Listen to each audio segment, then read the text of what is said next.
Now let's go to describe about two subjects. The first is a number of, and the second is the number of. We have both meanings same. दोनों का अर्थ होता है बहुत, but there is a great difference between both subjects.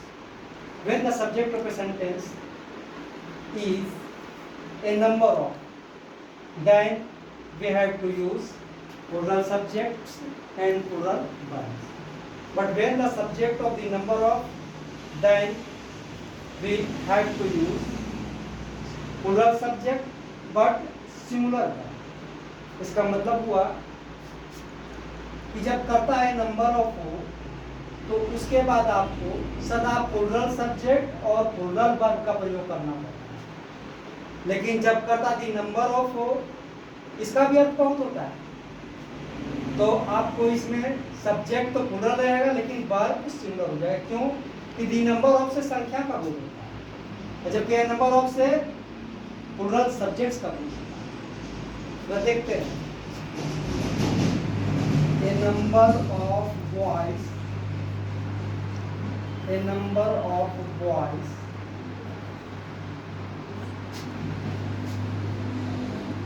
going to Patna.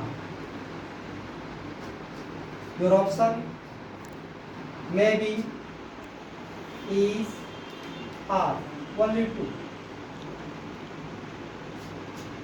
A number of, you may see here a number of. It means we have to take plural verb, that is are.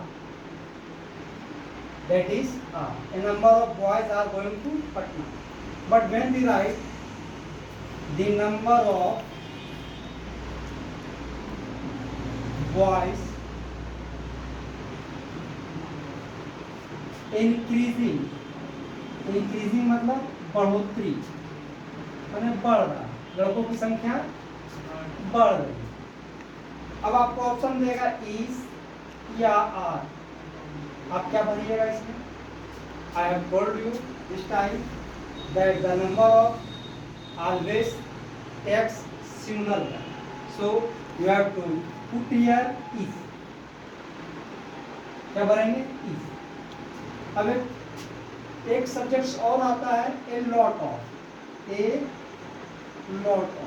इसका भी अर्थ ए lot of या lots of, ये दोनों का भी अर्थ बहुत होता है। लेकिन सवाल उठता है, इसका प्रयोग का नियम है, क्या नियम इसका प्रयोग का है? कि यदि ए लॉट ऑफ या लॉट्स ऑफ के बाद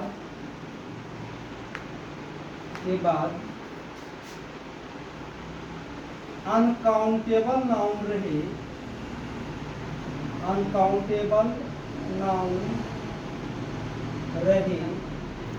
तो वर्ब सिंगुलर होता है। लेकिन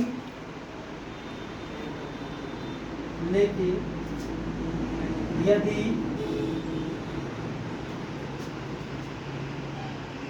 काउंटेबल नाउन रहे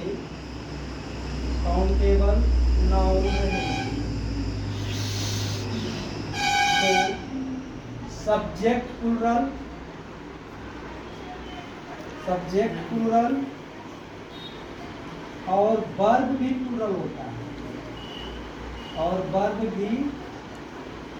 प्लूरल होता है,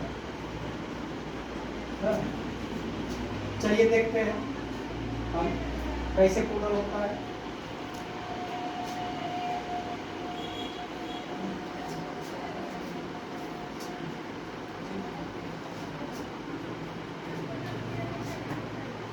A lot of boys,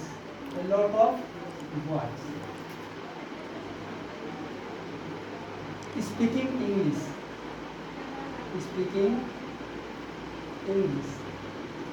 आपका ऑप्शन देगा इज या आर। तो क्या हुआ इसमें?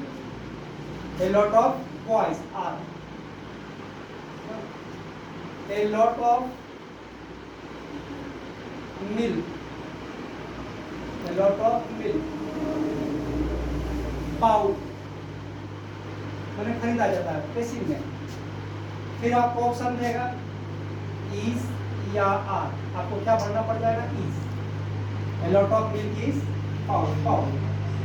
सो हम लोग यहाँ देखते हैं कि लॉट ऑफ का प्रयोग ज्यादा होता है, या लॉट्स ऑफ का ही प्रयोग यही है, लॉट्स ऑफ का ही प्रयोग सेम एकदम। आगे बढ़ते हैं हम, रूल नंबर 7 को बना दिए।